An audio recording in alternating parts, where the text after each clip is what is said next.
Buenas tardes, continuamos con la clase de síndromes dolorosos. Yo soy Natalia Revelo Tovar, médico residente de segundo año de anestesiología. Para iniciar, tenemos que tener en cuenta que hay que saber la definición de dolor. Como bien lo dijo Diana en la exposición de ayer en la tarde, el dolor es una experiencia sensorial y emocional desagradable asociada a un daño real o potencial tisular o descrito en términos de dicho daño. Para clasificar el síndrome doloroso podemos clasificarlo en tres tipos principales de dolor según sus mecanismos fisiopatológicos respectivos. Esto con el fin de comprender mejor la diversidad de las experiencias dolorosas, la variabilidad de su semiología clínica y al mismo tiempo la necesidad de combinar los distintos enfoques terapéuticos. Así, entonces lo vamos a clasificar en dolor fisiológico, dolor inflamatorio y dolor neuropático, que los veremos acá cada uno por aparte. El origen de estos síndromes dolorosos reside en diversos estados funcionales del sistema nociceptivo. Es importante saber que ciertos síndromes dolorosos van a ser bien definidos y algunos van a ser muy difusos. Por ejemplo, las lumbalgias, la cefalea o las neuralgias no suelen asociarse a lesiones confirmadas y son dolores que se van a presentar de manera intensa, y es necesario saber que no son inventados por los pacientes y que van a requerir un tratamiento como tal. Además, los dolores pueden coexistir, como por ejemplo en la lumbociática crónica, en la que el dolor se va a deber a un proceso artrósico, que sería un dolor de tipo inflamatorio, unido a una radiculopatía, que sería un dolor de tipo neuropático. Estas van a generar un síndrome doloroso crónico mixto que va a ser mucho más difícil de tratar. El dolor fisiológico es un dolor que se presenta en respuesta a estímulos breves, pero son capaces de provocar la lesión en el tejido. El funcionamiento del sistema sensorial que codifica y organiza las respuestas a los estímulos se encuentra normal. Por eso se llama fisiológico, porque es una reacción normal o es un dolor normal frente a un estímulo nocivo. Este se va a caracterizar porque tiene una relación entre la intensidad del estímulo y la magnitud de las respuestas, y puede acompañarse de reacciones locales del tejido, como son los reflejos autonómicos de retirada, comportamientos de evitación más o menos elaborados y emociones desagradables. Estas van a depender de las experiencias previas y del contexto inmediato. Por ejemplo, cuando un niño ve una vela y quiere tomar la llama, pues se va a quemar. Entonces el cuerpo aprende que eso quema y pues no lo va a hacer repetitivamente. Estas respuestas pueden ser un objeto de modulación que las facilite o las inhiba, y su finalidad biológica consiste siempre en preservar la integridad corporal. El otro tipo de dolor es el dolor inflamatorio. El dolor inflamatorio ya es causado por un estímulo nocivo que causa una lesión y provoca alteraciones ísticas prolongadas de tipo inflamatorio. O sea, el fisiológico no va a ser nocivo, pero el inflamatorio ya va a ser nocivo. La relación entre el estímulo y la respuesta experimenta un cambio profundo. El dolor puede aparecer de manera espontánea en ausencia de estímulos, y en la región lesionada el umbral del dolor disminuye y los estímulos dolorosos se perciben con mayor intensidad, lo que se denomina hiperalgesia. Además, estos dolores pueden prolongarse hasta mucho tiempo después de que desaparezca el estímulo. Un estímulo muy ligero, por ejemplo, un roce de la ropa con la herida, puede producir un dolor intenso. Ya esto le vamos a denominar alodinia. Entonces, la finalidad biológica de tales transformaciones va a resultar evidente. La hipersensibilidad tiende a extenderse y a sobrepasar la región lesionada. y esto se llama hiperalgesia secundaria. Cuando la lesión cura, el sistema del dolor recupera su estado de funcionamiento normal fisiológico inicial y al favorecer la curación a través de las reacciones y comportamientos, por ejemplo, manteniendo la región lesionada en reposo y protegida, como son las posiciones, en este caso tenemos el ejemplo de la posición antálgica. Y el otro tipo de dolor es el dolor neuropático. El dolor neuropático está producida por una lesión o transformación patológica del sistema somestésico. El dolor entra en un modo de funcionamiento patológico e inadaptado. Estos dolores son dolores espontáneos, continuos, como son la sensación de quemadura, de torsión o de desgarro, o paroxísticos, sensación de descargas eléctricas en salva, o también pueden ser dolores en una región que por lo demás es insensible, por ejemplo, la paradoxia anestesia dolorosa. Y pueden presentarse dolores en un miembro fantasma cuando hay arrancamiento del plexo braquial o amputación de un miembro. Puede presentarse parestesias y disestesias, que son sensaciones muy desagradables, pero que no son dolorosas en sí mismo. Estos dolores persistentes no tienen una finalidad biológica y por lo general no responden a tratamientos convencionales. Es muy importante saber que algunos enfermos se cree que no se trata siempre de dolores propiamente dichos, sino de una sensación que es peor que el dolor. Estas lesiones o este dolor neuropático puede ser debido a lesiones de nervios periféricos o del sistema nervioso central, como es en el caso de un accidente cerebrovascular, una esclerosis o una siringomelia. Estos provocan una reducción de los impulsos aferentes que se llama desaferentación procedentes de la región donde se siente el dolor y se atribuye a que hay una disfunción de los mecanismos de control de la transmisión de los mensajes nociceptivos. Sin embargo, debe reconocerse que por el momento su fisiología sigue siendo muy mal conocida. Estos se pueden asociar a trastornos de la sudoración vasomotores, lo que nos va a indicar que hay una alteración del sistema simpático. Estos aparecen tras una lesión traumática y se pueden conocer como causalgia, algodistrofia o distrofia simpática refleja, que en la actualidad se conoce como un síndrome doloroso complejo. Este va a caracterizarse por un dolor intenso, ardiente de una extremidad después de haber recibido una lesión. Y la enfermedad de SUDEC o la distrofia simpática refleja está caracterizado por un dolor más alteración del flujo sanguíneo, trastornos tróficos y deficiencia funcional tras la acción de un estímulo lesivo. El conjunto de los dolores neuropáticos agrupa en realidad a entidades muy diversas desde un punto de vista anatomoclínico. Este cuadro es una clasificación de las lesiones de los nervios que propuso Sedón en 1943 y pues tiene una aceptación general. Esta la divide en 3 grupos y es importante conocerlas porque también es pregunta de PUEM. Entonces, ¿qué es la neuropraxia? La neuropraxia es la compresión o contusión menor de un nervio periférico con preservación del cilindro eje. Hay edema mínimo o ruptura de un segmento localizado de la vaina de mielina. Se interrumpe de forma pasajera el impulso nervioso y la recuperación es completa en pocos días o semanas.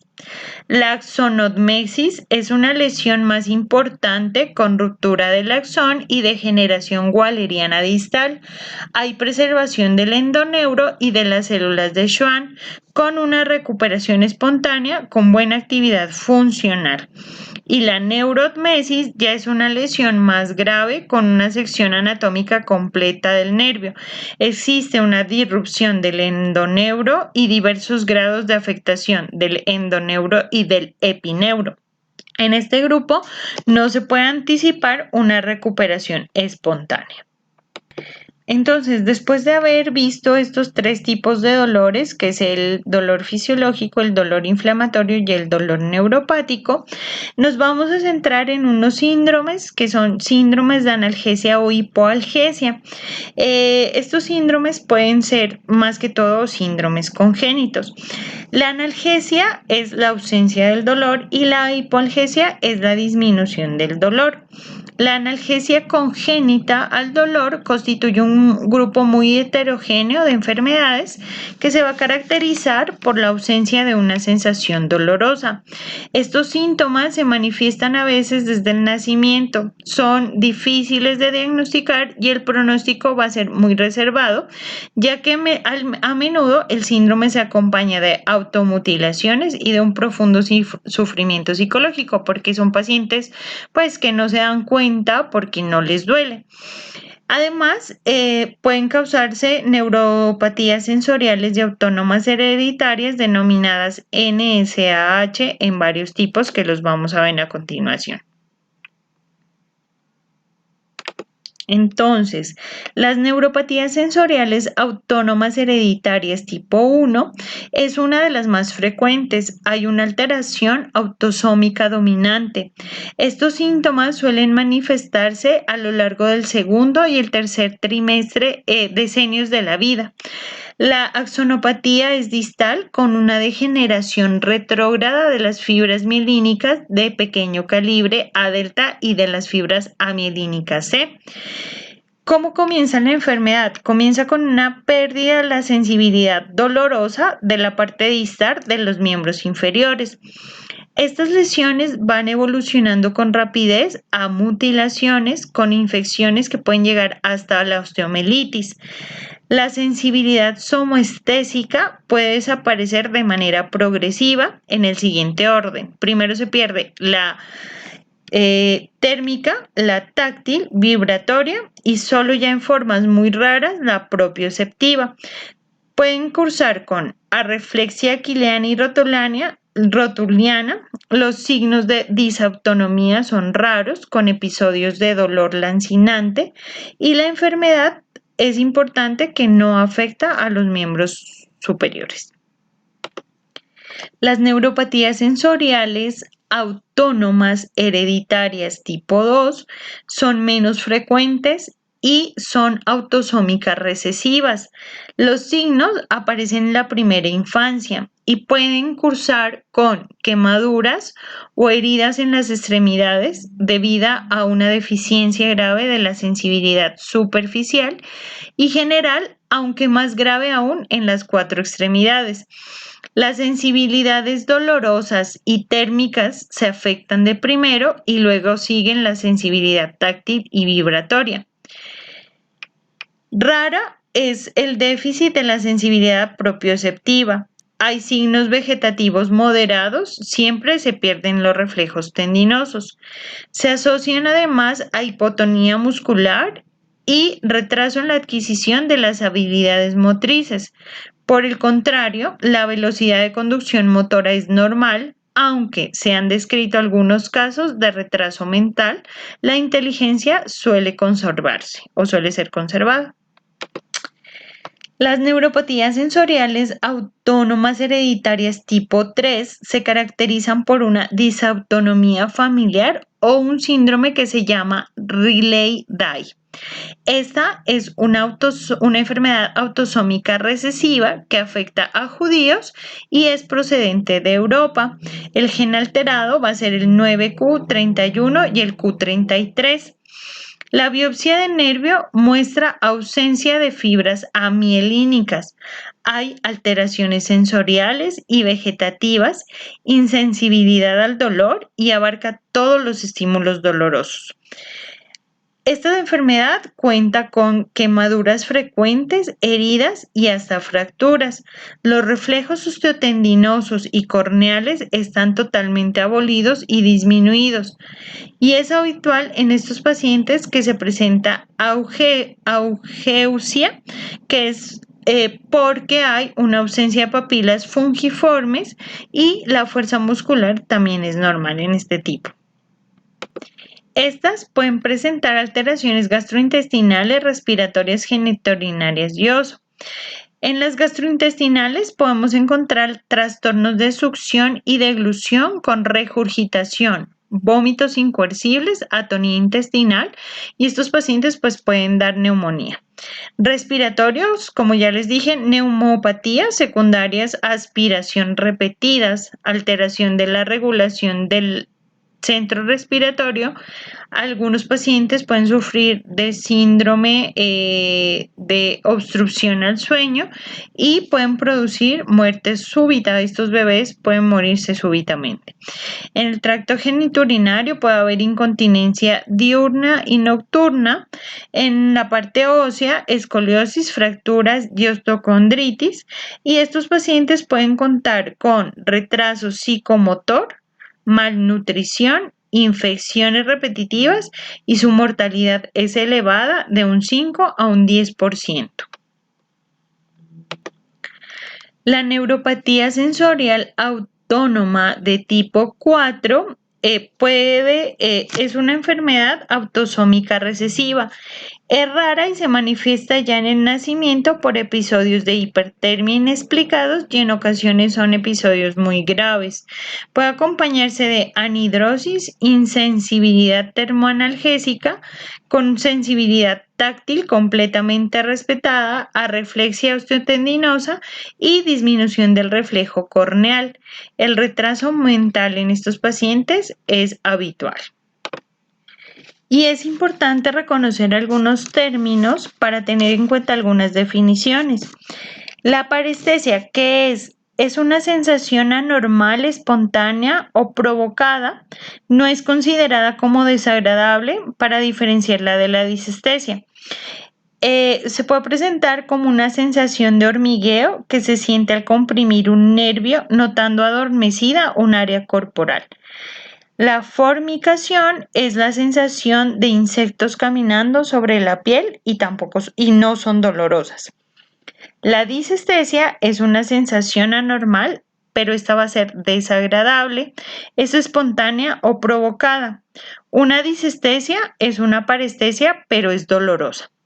El dolor puede presentarse como urente, como en las polineuropatías, al contacto con la ropa y puede presentarse hiperalgesia o alodinia. La hiperestesia es una sensibilidad aumentada a la estimulación. El estímulo y la localización son específicos. Esto indica un umbral al dolor disminuido a cualquier estímulo con un aumento de respuesta a estímulos que tienen un reconocimiento normal. También en esta se incluye la hiperalgesia y la alodinia. La hiperalgesia es una respuesta al dolor exagerada frente a un estímulo que en condiciones normales ya no es doloroso. La percepción del dolor aumentada ante estímulos por encima del umbral. Hay una hiperalgesia mecánica y una hiperalgesia térmica. La hiperalgesia mecánica se puede explorar con una presión digital intensa, que sería mecánica estática, o con un clip o una aguja sin punta en una ocasión o en modo repetitivo. Esta sería mecánica al pinchazo. Ambas van a provocar un dolor superficial que va a ser muy agudo. Y una hiperalgesia térmica puede ser al frío o al calor. Estas van a causar un dolor urente continuo y esta se va a objetivizar al observar la respuesta del paciente o lo que el paciente expresa. Y pues esto podemos hacerlo con un control en un área de la piel que no esté afectada. La alodinia, en la hiperalgesia podemos ver los fenómenos de sumación y sensación residual, que ya los voy a explicar más adelante. La alodinia es una respuesta de dolor ante estímulos que en condiciones normales no son dolorosos, como es el tacto, la presión suave, el calor, frío moderado de un paciente experimenta el dolor. La causa que la origina no suele ser dolorosa, pero sí lo es la respuesta y puede persistir más allá de la aplicación del estímulo. Como la hiperalgesia, también hay se puede diferenciar una alodinia mecánica y una térmica según el estímulo utilizado.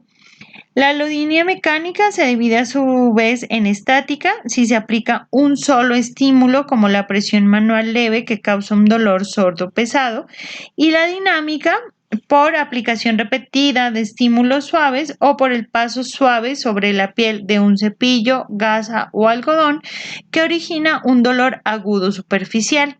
La alodinia térmica puede ser al frío o al calor, como en la hiperalgesia térmica se desencadena un dolor urente. ¿Qué es la hiperpatía? La hiperpatía está caracterizada por una reacción dolorosa anormal a estímulos.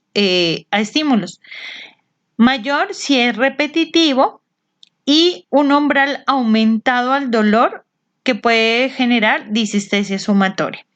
El estímulo inicial es menos intenso, pero al repetirse siente un dolor intenso explosivo y reacciona de una manera activa. La localización e identificación del estímulo suele ser imperfecta, retrasada y con una sensación residual. Entonces, lo que decíamos, ¿qué es el fenómeno de sumación? El fenómeno de sumación es la sensación del dolor que se va intensificando de manera normal a causa de un estímulo repetitivo, aunque éste sea constante. El dolor va a ser cada vez más intenso y va a ir aumentando con el estímulo. A pesar de que se aplique el estímulo sin cambios o de que éste sea constante, y la intensidad del fenómeno de sensibilización central. La sensación residual es la persistencia normal de alguna percepción sensorial desencadenada por un estímulo después de que ha dejado de ser aplicado. Tras un estímulo mecánico, térmico o doloroso, los individuos pueden indicar que persisten y continúan durante segundos o minutos el dolor. La disestesia o la parestesia forman parte también de este término. Y también pues vamos a ver lo que es el síndrome doloroso regional complejo. El síndrome doloroso regional complejo puede dividirse en dos tipos. El tipo 1 se va a caracterizar por un dolor quemante, severo en una extremidad que se acompaña de cambios sudomotores, vasomotores y tróficos en el hueso sin una lesión asociada al nervio periférico específico. Y el tipo 2 se caracteriza por un dolor quemante y marcada sensibilidad al tacto en la distribución de un nervio periférico lesionado. Entonces, el tipo 1 no hay lesión de nervio y el tipo 2 sí hay lesión de nervio. Lo que les dije, pues el dolor es un dolor espontáneo, puede haber hiperalgesia y alodinia, hay anormalidades sensoriales, hay cambios vasomotores en piel y anexos, hay alteración del flujo sanguíneo, edema, disminución e incremento de la sudoración y cambios tróficos. Hay alteraciones en el sistema motor, hay movimientos activos y pasivos. Las alteraciones pueden ser de una extremidad. Los síntomas ocurren tanto en el sitio del trauma como en áreas no traumatizadas y pueden propagarse a regiones ipsolaterales al trauma. Entonces, en este síndrome, la extremidad superior va a ser la más involucrada. Se relaciona mucho con accidentes laborales en un 56% y pues a la compensación legal y de trabajo. Se relaciona con traumatismos previos, inmovilización o procedimientos como punción venosa, inyección intramuscular, cirugía como la disquectomía con láser. Puede haber una tríada de signos y síntomas sensoriales autonómicos y motores. El principal síntoma va a ser un dolor intenso espontáneo con hiperalgesia. El dolor se va a describir como urente, quemante, persistente, hormigueante o fulgurante, de predominio en el territorio somático profundo. Un cuadro clínico similar al síndrome puede ser observado en algunos pacientes que cursan con cáncer de pulmón, mama, sistema nervioso central o ovario, o bien en aquellos que presentaron infarto de miocardio o evento cerebrovascular. Este dolor es un dolor que va a empeorar con la humedad y con el frío, también con sus emociones como son la ansiedad y el estrés, y se puede presentar al odín y al frío, y que es un síntoma clínico de dolor por mantenimiento simpático. Los síntomas motores pueden cursar con debilidad, incapacidad para iniciar movimientos, temblor, reflejos tendinosos exagerados, posturas distónicas y espasmos mioclónicos. Puede cursar con un déficit sensorial con una distribución tipo guante o calcetín, dependiendo de la extremidad afectada, con un síndrome miofacial asociado. Y aquí también tenemos un fenómeno que se llama el fenómeno de Neglig-Leigh, que es un fenómeno motor o cognitivo. El fenómeno motor se expresa por aquinesia, bradicinesia, déficit en la amplitud de movimientos y reducción de la frecuencia de los movimientos. Es referido como la necesidad de enfocar toda la atención en una extremidad para realizar un movimiento voluntario. Y el cognitivo es la sensación de que la extremidad afectada es ajena al paciente, no la siente como parte de su cuerpo o no está conectada con el cuerpo, está como muerta. En cuanto al tratamiento, hay diversos fármacos y abordajes e intervenciones, como son los bloqueos terapéuticos del componente autonómico simpático parasimpático, y la fisioterapia es considerada la piedra angular, y la mayoría de pacientes requieren apoyo psicoafectivo. La Asociación Internacional para el Estudio del Dolor, IAPS, define que el dolor es el síntoma cardinal con una naturaleza variada y dinámica, con características inflamatorios, cambios autonómicos, motores, distróficos, sensitivos, estado agudo con síntomas de inflamación regional y por un estado crónico de trastornos también neuropáticos. Las neuronas aumentan su sensibilidad con una reorganización de la corteza somatosensorial a nivel supraespinal. Y están implicados todos los niveles de procesamiento nociceptivo, tanto periférico, medular, supramedular y cortical. En el síndrome doloroso regional complejo, los cambios periféricos son similares a la inflamación neurogénica, importante en el establecimiento del mantenimiento del cuadro. La excitabilidad de las aferencias primarias y la liberación de neuropéptidos caracterizan el estado agudo. La sustancia P, la bradicinina, que además de producir hiperalgesia, favorecen la vasodilatación. La extravasación plasmática, la degranulación de los mastocitos con la incorporación de las citoquinas y quininas amplificadoras de la sensibilidad periférica, y hay una alteración nociceptiva. Este es como el mecanismo fisiopatológico de este síndrome. Y pues es muy importante reconocer este síndrome y tratar este síndrome, aunque es muy difícil y muy complejo. Muchas gracias.